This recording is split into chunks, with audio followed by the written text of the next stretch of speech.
8 प्रत्याशियों के नामांकन फार्म कमियों के कारण हो गए निरस्त। जनपद पीलीभीत में जिला निर्वाचन अधिकारी पुलकित खरे रिटर्निंग ऑफिसर द्वारा 4 जनवरी को नाम निर्देशन जांच कार्य किया गया। नाम निर्देशनों की जांच के दौरान विधानसभा 127 पीलीभीत में 2 नामांकन फार्म निरस्त किए गए। अब यहां 11 उम्मीदवारों के आवेदन सही पाए गए हैं। निरस्त किए गए आवेदनों में अकबर हुसैन व लीलावती निर्दलीय ने प्रत्याशी के रूप में आवेदन किया था। विधानसभा पूरनपुर से कुल 13 नामांकन दाखिल किए गए थे, जिसमें 2 नामांकन एक देवेंद्र सिंह निर्दलीय व दूसरा नथु देवी का निरस्त पाया गया है। अब शेष 11 प्रत्याशी होंगे। विधानसभा 127 बीसलपुर में कुल 18 प्रत्याशियों द्वारा नामांकन दाखिल किए गए थे, जिसमें 4 प्रत्याशियों को नामांकन खारिज किया गया। खारिज किए गए नामांकनों में देवस्वरूप पटेल निर्दलीय, राम प्रताप निर्दलीय, गुलाम नबी आजाद निर्दलीय व गीता गंगवार आम आदमी पार्टी का नाम शामिल है। अब बीसलपुर से 14 प्रत्याशी होंगे। वहीं विधानसभा बरखेड़ा में कोई भी नामांकन निरस्त नहीं हुआ है। प्रत्याशियों द्वारा अपना नामांकन 7 फरवरी 2022 तक वापस लिए जाएंगे तथा उसी दिन प्रत्याशियों को चुनाव चिन्ह प्रदान किए जाएंगे। वहीं 130 विधानसभा से निर्दलीय प्रत्याशी देवस्वरूप पटेल ने भारत निर्वाचन आयोग उत्तर प्रदेश से शिकायत करते हुए गंभीर आरोप लगाए हैं और संबंधित अधिकारियों के विरुद्ध कड़ी कार्रवाई की मांग की है।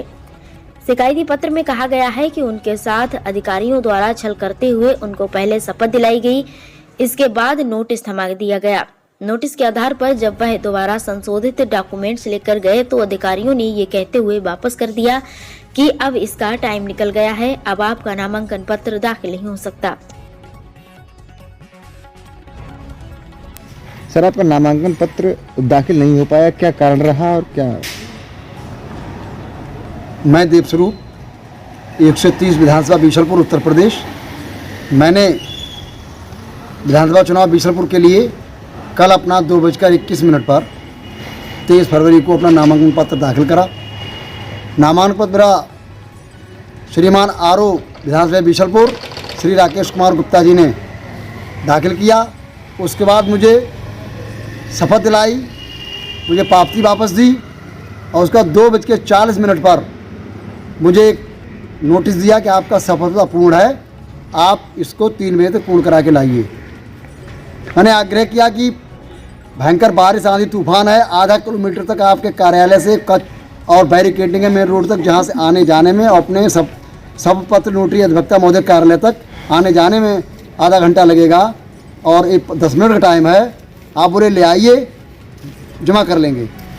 हमने 10 पेज का शपथ पत्र तत्परता दिखाते हुए संशोधन नया भरा। 3:30 बजे भयंकर बारिश में उनके कार्यालय अपने वरिष्ठ अधिवक्ता श्रीमान रामपाल गंगवार एडवोकेट जी के साथ में, जो इस समय हमारे साथ भी हैं, गए। उन्होंने मेरे सामने मुझे वहाँ पर गेट पर श्रीमान आरओ महोदय के कक्ष पर जो सिक्योरिटी वाले महोदय थे उन्होंने रोका कक्ष के बाहर कि अभी अंदर एक लोगों के संशोधित फार्म जमा हो, कागजात जमा हो रहे हैं, उनके आने के बाद आप जाएंगे। उनके आने के बाद मेरे सामने जो लोग जमा करके निकले, उसके बाद मुझे अंदर भेजा। अंदर भेजते हुए आरओ महोदय और बीसलपुर तहसीलदार ने ये कहते हुए कि मैं कल, आज काम बंद हो गया है, कल आपका मैं कार्य दिवस में स्कूटी के दौरान आपका शपथ जमा करेंगे। हम लोग वहाँ से चले आए। आज 4 फरवरी को हम कार्य समय अवधि में अपना शपथ जमा करने गए तो श्रीमान राकेश कुमार गुप्ता उपजिलाधिकारी बीसलपुर, श्रीमान आरओ विधानसभा क्षेत्र 130 बीसलपुर ने ये कहकर शपथ ले लिया कि अब आपका शपथ जमा नहीं होगा, ये कार्य बंद हो गया है।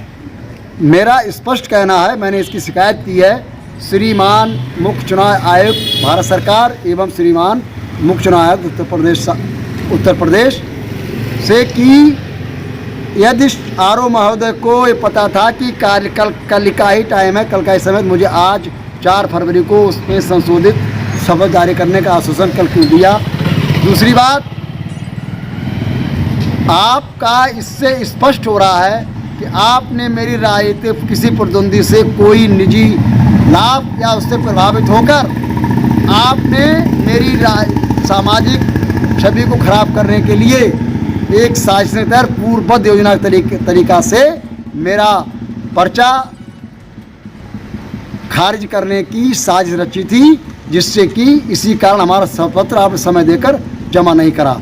और उसका स्पष्ट ये है कि हम वर्षों से और इस समय भी आर ओ महोदय कार्यकाल में बीसलपुर चीनी मिल में जो भ्रष्टाचार गलत हो रहा, किसान प्रधान इसका आंदोलन किया, रोडों में भ्रष्टाचार हो रहा, तहसील कार्यालय में भ्रष्टाचार हो, इसकी आवाज़ें उठाई, शिकायत करी हैं, अवैध खनन की शिकायतें की हैं, रामपुरा की, प्रवीण की, सब जगह और रामपुरा नगरिया की, उनकी शिकायतें और कार्रवाई कराई, जिनकी जांचें चल रही हैं। उनके विरुद्ध भी और पूर्व मंत्री अन्य फूल बाबू की जांच भी वहाँ आई थी, जिसको उन्होंने प्रभावित होकर निष्पक्ष नहीं करी, उस पर भी उनके नाम शिकायत है मेरी पूर्व में। तो ऐसे निष्पक्ष पक्षपातपूर्ण रवैये वाले और गलत कार्य करने वाले अधिकारी को तत्काल प्रभाव से आग्रह किया है कि चुनाव आयोग उनको हटाए, क्योंकि अभी चुनाव पूरा बाकी है। मेरा शपथ दाखिल कराया जाए जांच के दौरान, फिर भी देवस्वरूप पटेल को कोई इस बात का वो नहीं है कि हमारा शपथ दाखिल नहीं होगा, चुनाव लड़ने में मिलेगा नहीं मिलेगा, सब हमारा नामांकन खारिज होगा या रहेगा। लेकिन मुझे इस बात का कहना है कि पक्षपात करने वाले अधिकारी अगर आरओ रहेंगे तो निष्पक्ष चुनाव कैसे होंगे, कैसे गाइडलाइन का पालन होगा माननीय चुनाव आयोग का, श्रीमान चुनाव आयोग भारत सरकार, राज्य सरकार का। और अंतिम बात कहना चाहूँगा कि उनके जहाँ जहाँ वो एसडीएम रहे, वो यहाँ से पहले हरदोई एसडीएम थे, उनकी जहाँ जहाँ वो रहे उनके पूरे सर्विस काल की शासन से, राज्यपाल महोदय से और आयोग से आग्रह किया कि उनकी जांच कराई जाए उनके कार्यकालों की, कि उन्होंने कौन कौन से अव्यवहारिक, जनविरोधी और अपनी कार्यप्रणाली उपजरात कार्य रहते गलत कार्य किए, उनकी जांच करा के कार्रवाई की जाए।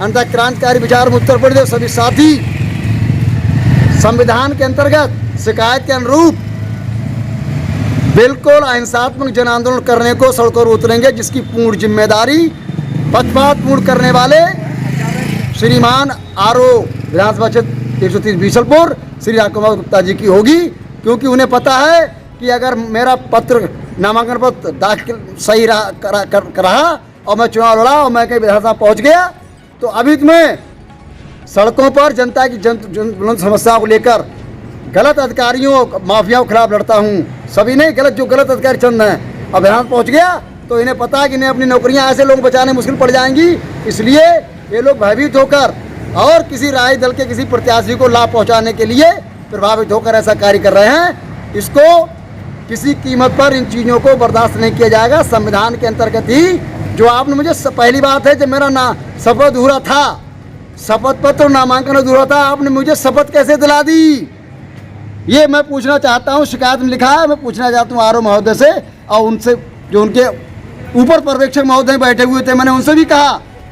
फिर उन्होंने आज मुझसे कहा एक बात कि आरओ महोदय ने कहा पर्यवेक्षक महोदय बैठे हुए हैं, अब्रेर साहब ये निर्णय ले सकते हैं। उनसे मैंने कहा, बोले कोई ऐसी बात नहीं है, इसके लिए आरओ साहब ही सक्षम हैं। मैंने कहा आप दोनों लोगों की बातों से कंट्रोवर्सी हो रही है, आप उन पर टाल रहे, और इससे ही स्पष्ट हो रहा है कि आप निष्पक्ष नहीं हैं, आप साजिश तहत हमें अपराध कर रहे हैं। और मैंने कल ही देखा, जब मेरे नामांकन पत्र में केवल लिखा था देवस्वरूप, तब तक कोई बात नहीं थी। एक वहाँ मेरे पूर्व परिचित एक अधिकारी खड़े थे, उन्होंने सम्मान में कह दिया होगा कि साहब ये सामाजिक व्यक्ति हैं मिस्टर देवस्वरूप पटेल। जैसे ही पटेल आया, देवस्वरूप पटेल पूरा नाम आया, वैसे ही आरओ महोदय और उनके तहसीलदार और जो भी लोग थे, उनके चेहरे पीले पड़ गए। ये हमारी रिचवार सेरा आगे क्या करेगी, मेरा यही आग्रह चुनाव आयोग से है कि ऐसे लोग अगर चुनाव कराएंगे तो हम लोग तो कोई बात नहीं, चुनाव लड़े घर बैठ जाएं, लेकिन अधिकारों की लड़ाई जारी रहेगी। क्रांतिकारी विचार ने हमेशा एक ही बात कही है, जनता को जागरूक किया है कि अधिकारों के कर्तव्यों को निर्वहन करने और अधिकारों के पर जागरूक करने का हमारा काम रहा है। और जो लोग इस प्रकार का गलती करेंगे, करते हैं, उनको हम 33 वर्षों से इसी बात को लेकर छात्र जीवन से 33 साल सत्ता बनाम 33 संघर्ष करके जन विरोधी कार्य करने वाले, चाहे समाज में लोग हों, चाहे अधिकारी हों, चाहे सत्ता में हों, चाहे व्यवस्थापिका में हों, चाहे न्यायपालिका में हों, उनका विरोध हमेशा किया है और उनको कार्रवाई करा के उनको सजा भी दिलाई है। यही मैं कहना चाहूँगा। तो मैं चाहता हूँ कि श्रीमान चुनाव आयुक्त अविलंब हमारी शिकायत को संज्ञान लेते हुए कार्रवाई करें, यही कहना था। क्या है पूरा मामला? हाँ, जो भी आरोप लगाए हैं वो सही है, क्योंकि इसमें आरोप महोदय निष्पक्ष दिखाई नहीं पड़े और उनसे हमने रिक्वेस्ट भी किया कि इनका शपथ पत्र संशोधित जो आपने कल टाइम दिया वो स्वीकार कर लें, लेकिन उन्होंने नहीं किया। अच्छा, क्या इसमें कोई सोची समझी साजिश लग रही है, क्योंकि शपथ भी दिलाई गई है? बिल्कुल लग रही है, सोची समझी साजिश लग रही है, जिससे ये लग रहा है कि इनके द्वारा जान। अब आप कहाँ क्या कार्रवाई चाहते हैं? इसमें कार्रवाई, अगर हमने शिकायतें करवाई हैं और शिकायतों पर कार्रवाई नहीं होती तो हम माननीय उच्च न्यायालय की शरण लेंगे।